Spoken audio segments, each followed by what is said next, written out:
I will ask you to stand and allow us to welcome the Permanent Secretary from the Ministry of Skills, Audit and Development, Ambassador R.M Chitiga. A round of applause for her. She comes to give us our keynote speech. I think we have to keep clapping until she gets to the stage.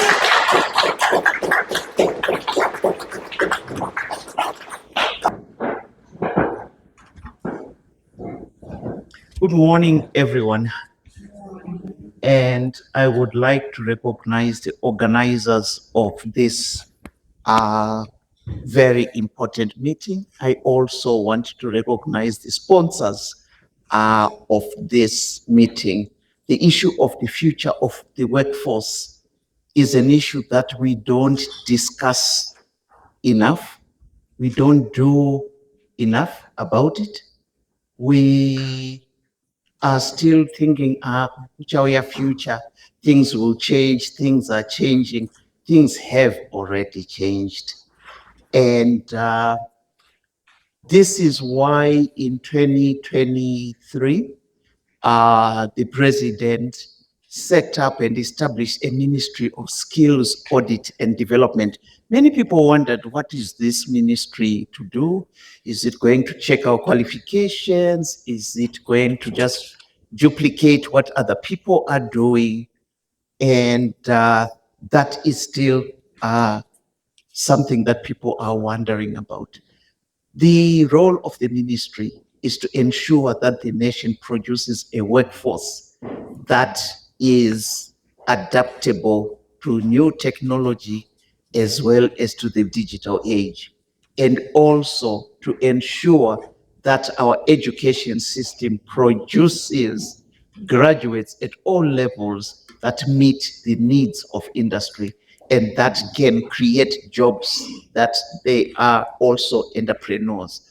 Also, we are responsible for recognizing all types of skills development, including informal skills development, including prior learning that people have, and ensuring that this is accredited and made sense of. We are also charged with developing a national skills development policy, which means we need to standardize and harmonize the training that happens in the country. There are so many TVETs and schools, some upstairs in some building, and they are training people in some sort of thing. So you could be trained carpentry at Mbari, you can be trained carpentry in Mutoko, and what you have learned could be totally very different. So how do we create a standard in this country that can then be used to market the country for ACFTA or for production of goods and services if we are not even sure that a person holding a piece of paper called carpenter learned the same thing as he did? So the harmonization and the standardization is important. The other responsibility of the ministry is to stimulate agility within the training institutions. The workforce needs and profiles are changing very, very fast. And when people went to learn curriculum development at some universities many years ago, they were told that for primary education, you need 7 years for the whole cycle. Then you sit and change curriculum. So how do you now turn them to realize that you need to change curriculum every year or even more than every year? So creating that capacity for agility within institutions is a key responsibility for the ministry. It is not the easiest of our responsibilities, but it is something that we are asked to do and we hope to do. We also have the responsibility for creating pathways for learning and pathways for skills development, We are a very certificate-oriented country. I have 3 degrees, I have 5 degrees. I'm doing the, what is it called, block release for this degree, and then I will do my master's again. Then I once met someone with 7 masters, and I said, what exactly can you do apart from write exams? I wasn't very sure. So it is also to realize that for development, what are the skills that are required for development? It doesn't seem as if our education system responds at all to the skills required for development. When you look at infrastructure development, the role for engineering is 1 engineer, 7 artisans. In Zimbabwe, we have 7 engineers and 1 artisan. We are not developing enough artisans because all of us want degrees, and we look down on anyone who went to Polytechnic, who went to a TVET, and they say, ndo vakanga vafeva. So anyone with technical skills, we've always looked down upon, and we need to change the national mindset to technical skills. We need to change the national mindset to invest in technical skills. So that's one of the key areas that we also need to work on. When the ministry was formed, we carried out 29 consultations were actually reputed Kunzan's Tumbogama hotels, but we carried out 29 consultations with all the sectors to find out what the skills landscape currently is. And we realized that it is very diverse. A lot of skills development in inverted commas was taking place, but most of it was a lot of theoretical education. We are very theory-based and not enough practical. And even our university education is still very theory-based. And I think when I came in, someone was talking about the year of work-related learning, where we have maybe 20,000 graduates in one subject, but we don't have 20,000 companies to send them to. So in fact, you crowd a company with people who are supposed to do work-related learning. So you can send them to my dry cleaners, my photocopier, the ones who went to GMB, right, Masaga, and all that. So you are, in fact, just the supply side, the demand side are not connected at all. We just produce and then say, find attachments. And of course, they come back after 1 year. And really, as a supervisor in some company, somewhere, okay, sorry about okay, I then sort of say, passed. Didn't I say to fake someone where it's passed? They passed. So the university says, why is it that you say, but these kids don't know the job when in fact they passed the attachment? So there is the disconnect that is there. And that is the current landscape that we have. We have a lot of educated people who do not have skills, including basic things like an accounting degree first class who cannot do Excel. So we really need to, before we even move to adaptation, just make our education practical, provide enough tools to ensure that our education is meaningful, produces a practical person. The theoreticians are no longer required in the workforce, even of the future. So I think it's important that we have people who have practical skills and competencies. And one of the things that we recommended was that when the university prospectus is advertising a degree, it should in fact say at the end of the 4 years, a candidate should be able to do the following. So you list the competencies that I will get, and at the last sentence should be, and then be awarded a bachelor's degree in this. Right now, it just says at the end of 4 years, after completing all modules, I will be awarded a degree. So you cannot trade test any degree in this country. And we need to trade test our degrees if we are going to create a workforce that responds and that is adaptable, that is skilled for the current industry. We are not even talking about the future, for the current industry. And a workforce that can, in fact, say, Basandarishaya, I can actually do this by myself. Because Mombasa hapuna. But you know, you come back with a lot of mavoko, but you don't have a skill to do anything by yourself. And that is one of the key problems that we have. In Malaysia, you are asked when you enter university, how many jobs will you create?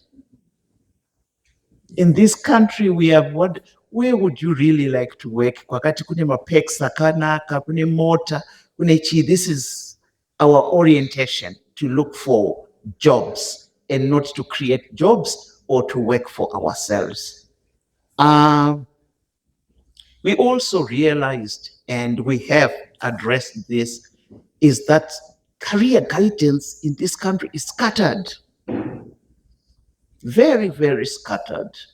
Not composite that you would say, this is how people do career planning, career paths, and all that. And one vice chancellor said the worst case is at registration, when a group of friends come together and say, yeah, ukunona kizoko, ande ikoko. Go to choose a course papo. Or where we say 15 points, law, 15 points, medicine. You don't choose, you're told that 15 points in arts, you are a lawyer. Automatically, watuana masa ikoko, watuana chimbo ikoko. Whether you are, so people find themselves in careers that they sort of say, this is not what I signed up for. So we have a lot of very sad people who became doctors, who became lawyers, who became different things. We also have realized that we have the informal sector is about 60-70% of the economy. And there is amazing skills development that takes place in that sector. That skills development is hardly recognized, certified, acknowledged, or even then standardized. And right now you find that the big companies, they're collecting stuff from the informal sector and sending to their shops. So there is skills that are there, but we are not looking at, because those skills, because they have no papers, cannot be used for building trabablas. They cannot be used for anything in contracting for PRAS because they have no papers. And so we may have a group of skilled people that we are not using. We also have realized the skills flight. Everyone has a friend, a relative, somebody who is somewhere, hopefully doing what they trained to do. But we have lawyers who have now become carers. We have different people who are, when you go to South Africa to hotels, all the waiters are graduates from Zimbabwe. So we have, I don't know whether it's a skills flight or a people's flight. Is Memory Ngui here? Yes, Memory, you are my chief resource person. I've never met you, but I read everything you write. So I don't know whether these are skills flight or people flight, but he will be able to educate us. And so these people leave the country. And we sort of think we have a diaspora. Are they gaining skills? Are they losing skills? So when they will come back, what do we get back? A person with a lawyer's certificate or practicing who never practiced, but angari muzvikepe achifamba nenyika all over the world. So how do we even deal with that? And in return, we have quite a number of expatriates that are coming that we give permits, but these permits are not related to capacity development. So at what point do they leave, and at what point do we take over, and how do they develop these skills? We have in industry a very variation of technology. We have 1979 technology in these industries here in Harare or everywhere. And we've automated trucks at Unki and others that are independently going to collect minerals and bringing them back. And when there's a problem, the control center in Harare removes stones on the railway or whatever runway for these cars. It's totally automated. This is the variation. So if you are Harare Polytechnic and you are developing skills, for which industry are you developing skills? For the automated ones or for kringa?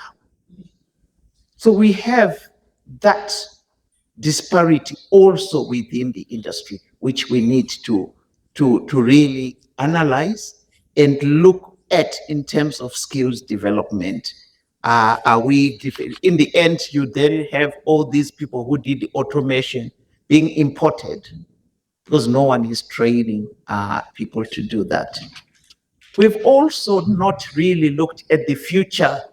We look at the future in terms of technology changes, the digitalization, AI, but we have never looked at the future in Zimbabwe in terms of prosperity. We have oil and gas, discoveries. None of our colleges has even started an oil and gas department so that we could produce it ourselves. We have lithium Jawi. We need now to have a university, a polytechnic that is specializing in lithium. So the future of being rich, the future of industrialization, which we keep talking about, before we even talk about external factors, our internal factors we also need to work on. One of the areas that we found was what is it called, this bombacity that was Zimbabweans with very little soft skills. We are not taught soft skills. Communication, emotional intelligence, strategic thinking, contract management, negotiation. We are not taught this at school. And therefore, when we come and I'm called permanent secretary, I sit and discuss with some foreign person who has all these skills. In the end, we then say, "Takavawa, by the way." We do not have sufficient soft skills. And these are the skills that will be required in the future, particularly in an AI regulated system. You need the strategic thinkers, the prompters, the content creators that then create the content. That is not taught in our schools. People who do HR have interviewed our graduates and sometimes they can't even write a CV. I was in an interview, interviewing people someone who then said, "Now you guys tell me, remember your interview." they decided to call us "you guys." But that's the language they speak. And of course, we debated, are they to blame? Are we to blame? But yeah. So how do you even teach people communication skills? that enable and increase employability of these young people as they come up. I did talk about the tooling of our training institutions. Our training institutions need to be retooled for today and for the future. There are very few institutions that are digitalized, that have digitalized machinery. We have EV vehicles right now, and all these motor mechanic training schools are dealing with the computer aided analytics and all that is not in all our training schools. At all our training schools, the 65 VTCs say they train motor mechanics. So what are we training people for? And those are the questions that the ministry is asking. And in asking this, we have looked at the policy framework for skills development. There may be about 12 ministries that do skills development, each with a different law, which have different policy.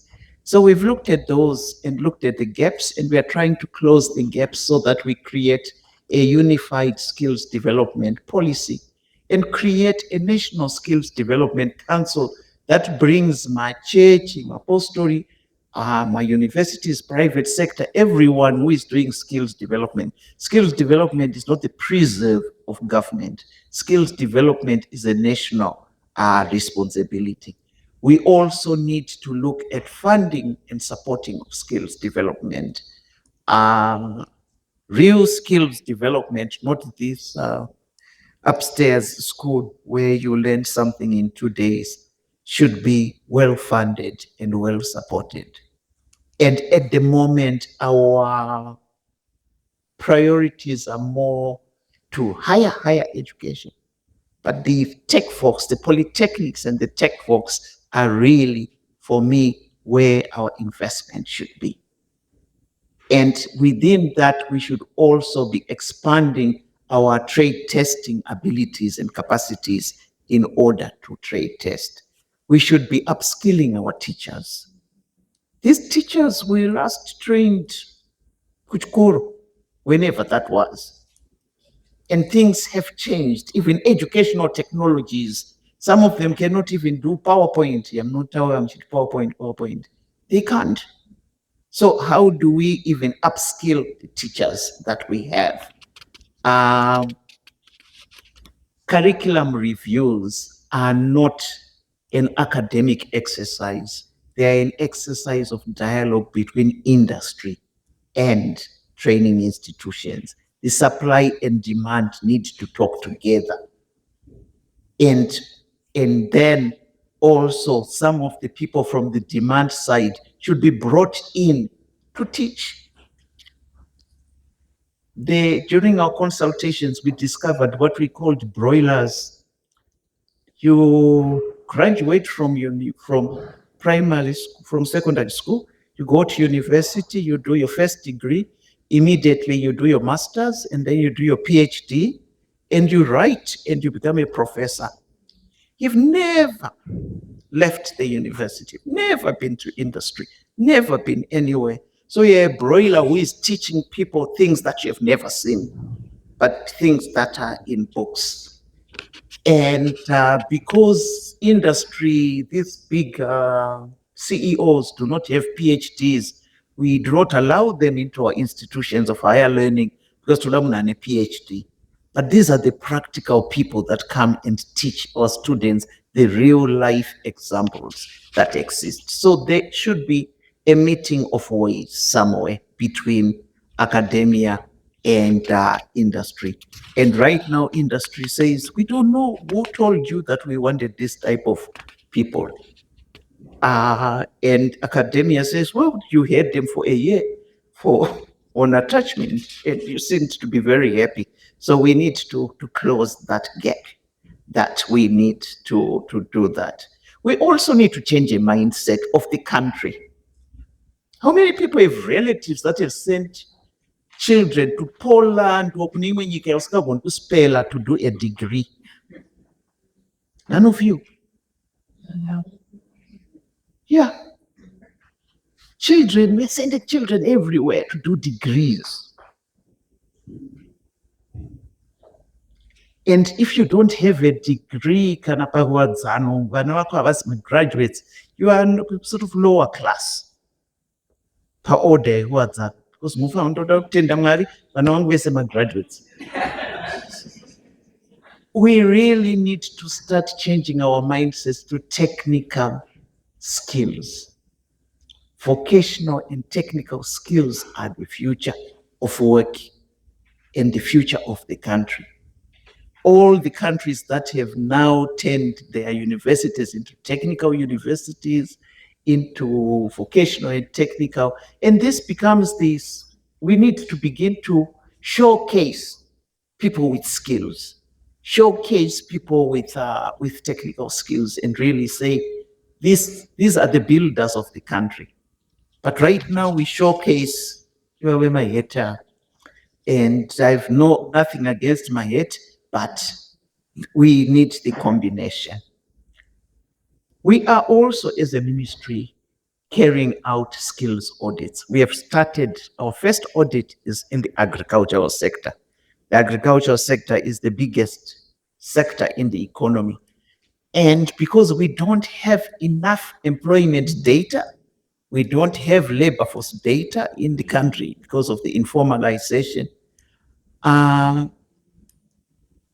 The agricultural skills audit will help us to start creating data of knowing what are the skills and occupations required in the agricultural sector, and what do we have, what shortages do we have, and how are we going to deal with the shortages, which are then the critical skills gaps. Where do we put our scholarships? Do we just send people scholarships because Tanzania scholarship?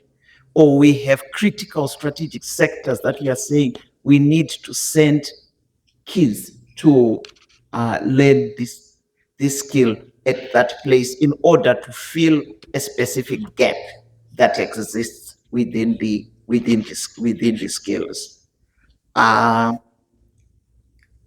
We also now are looking at working with all these sectors that are working on career guidance and really helping kids in career planning.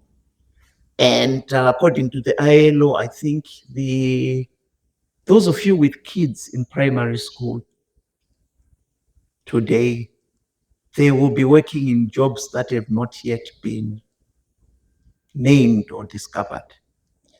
So don't fool around and say, be a lawyer like me, be a doctor like me.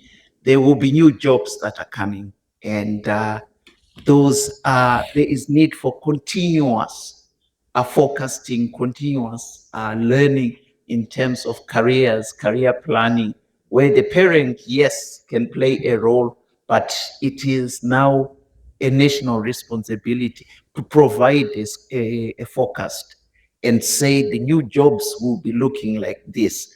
Right now, I don't know whether NASA, you have a system to deal with gig workers. The number of gig workers in Zimbabwe has increased. Vana daily delivery, vana anozanwe motorway in drive, vana avakushanda ku Zimworks, ku chibuilding chakakura chiri kuna Joiner City, yes.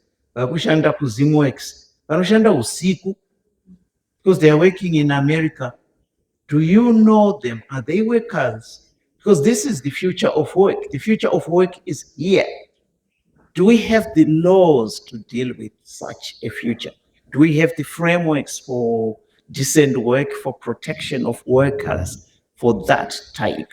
So we also have to look at our policy frameworks and our laws, and also the preparation that we are doing for our children in terms of preparing them for the types of work environment that will be existing. Zimbabweans are second in maths from Nigerians. So Zimbabweans will be wanted in the AI world. Zimbabweans speak English that is more comprehensible than in Nema, India. Saka call centers and automated whatever will need Zimbabwean voices. Akuzvikepe, I think you did very well. But there is so many advantages of Zimbabweans. What do we do with them? A major program that the ministry, which I will end with, has just got approved by cabinet is the skills transfer program, where we have this excess of lawyers. We need to find a country that will take our lawyers and pay us something. We need to find a country that will take our nurses and pay us something. Right now, our national railways trains for the EU, for Southern Africa, for everyone, but we get nothing out of it. Because people just, mungomona ku airport ne suitcase yake akutoenda. In other countries, we make labor agreements, just like we did with Rwanda for the teachers. We need to do those and realize that our economy cannot at the moment absorb our people. We should allow our people to go. We should allow them to go in an ordered, protected way, including Wanasisi. I lived in Europe and CC was from Philippines. If you mess up with Sisok Philippines, Namuya Waiona Soka was serious because they are well protected. But we are having our people working in Oman, in these countries, without any protection. And that's something that the ministry is going to do. I want to conclude by saying that the issue of the future of the workforce is not just a discussion, it's also important for us to begin to look at what will it take for us to adapt, to be ready, and what institutions do we require to deal with that? What laws and policies are required to enable that? As a ministry, we cannot work alone. We would like to work with all stakeholders who then point us into gaps and into areas where more work needs to be done, not just by us, but where we can cooperatively work together in order to create a national readiness that will enable us to fully implement and succeed in NDS2 and to create the upper middle income society, not economy, society by 2030. Thank you so much.